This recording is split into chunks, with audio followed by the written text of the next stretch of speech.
ఒకనాడు ఇశ్రాయేలుకి ఇచ్చినటువంటి దేవుని మాట, పండుగలు చేయమని చెప్పిన దేవుడే పండుగలు చేయొద్దని కూడా చెప్పాడు. ఆ మాట కూడా మనం తెలుసుకోవాలి కదండి. ఎవరు చేయమంటే అది చేసిస్తే మీరు ఎలా, ఎవరు రమ్మంటే వెళ్ళిపోతే మీరు ఎలా చెప్పండి? అలా వెళ్ళిపోతే పరలోకానికి మీరు వెళతారా? 66 పుస్తకాలతో కూడిన మహాజ్ఞాన గ్రంథాన్ని దేవుడు మీ చేతిలో పెట్టాడు. మీరు దాన్ని వారు చదవాలి కదా. కనుక దేవుని పిల్లలారా, దేవుడే వ్రాయించిన ఈ వాస్తవాన్ని మీరు చూడండి.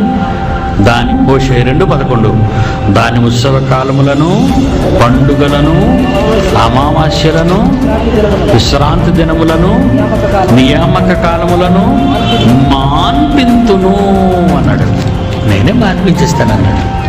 వాళ్ళ చేతే మాన్పించేస్తే ఈయనెవరండి మొదలెట్టడానికి? ఇక్కడ అసలు ఎవరు పండగలు, ఈ పర్ణశాల పండుగలు, గుడారాల పండుగలు అసలు ఎవరు చేయకూడదండి. అది చాలా తప్పది.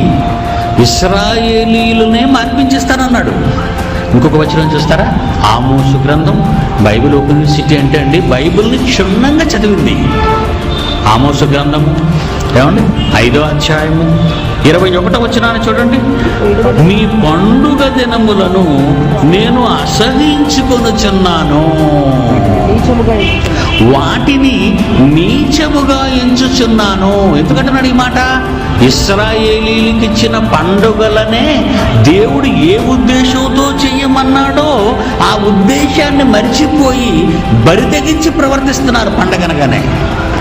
మరి ఆ పండగని వీళ్ళు ఎలా చేస్తున్నారు?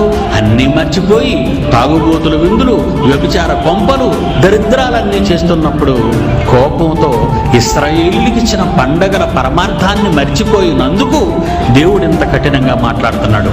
ఆమోసు గ్రంథము 5వ అధ్యాయము 21 మీ పండుగ దినములను నేను అసహ్యించుకొనుచున్నాను, వాటిని నీచముగా ఎంచుచున్నాను. మీ వ్రత దినములలో కలుగు వాసనను నేను ఆఘ్రాణింపనొల్లను ఆనాడే అంటున్నాడండి. వాళ్ళే మర్చిపోయి, ఇశ్రాయేలీలే పండుగ పరమార్థాలు మర్చిపోయి పండగంటే సందడి అనుకున్నారే తప్ప దేవుని ఉద్దేశాలు మర్చిపోయినందుకు వాళ్ళనే పండగలు మాన్పించాడు, అసహించుకున్నాడు, మాన్పించేశాడు. వాళ్ళనే మానిపిస్తే వీళ్ళెవరండి ఈరోజు పండుగలు చేయడానికి? గుడారాల పండగ చెప్పండి. ఇలాంటి వాళ్ళ విషయం మీరు జాగ్రత్తగా ఉండాలి. గలతీయులకు రాసిన పత్రిక 4వ అధ్యాయము 10-11 చూడండి ఒకసారి. 9వ వచనం చదువుతాం. ఇప్పుడు మీరు దేవుని ఎరిగిన వారును, మరి విశేషముగా దేవుని చేత ఎరుగబడిన వారునై ఉన్నారు గనుక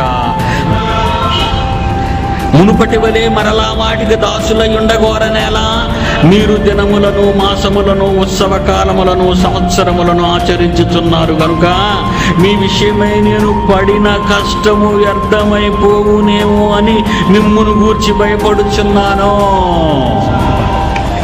ఈ పండగలు చేసి మీరు ఎక్కడ పాడైపోతారు అని ఏమంటారు? పడుకుంటూ వచ్చిన మీరు దినములను, ఇంత బోధ విన్న తర్వాత, ఇంత మహాజ్ఞానం విన్న తర్వాత, యేసు వచ్చిన తర్వాత మీరు దినములను, మాసములను, ఉత్సవ కాలములను, సంవత్సరములను ఆచరించుచున్నారు. మీ విషయమే నేను పడిన కష్టము, ఇంతకాలం కష్టపడి చేసిన బోధ అంతా బూడిదలో పోసిన పన్నీరైపోద్దని మొదటి 100 సంవత్సరాల్లోనే ఆ క్రైస్తవుల విషయం భయపడితే 2000 సంవత్సరాలు గతించిన తర్వాత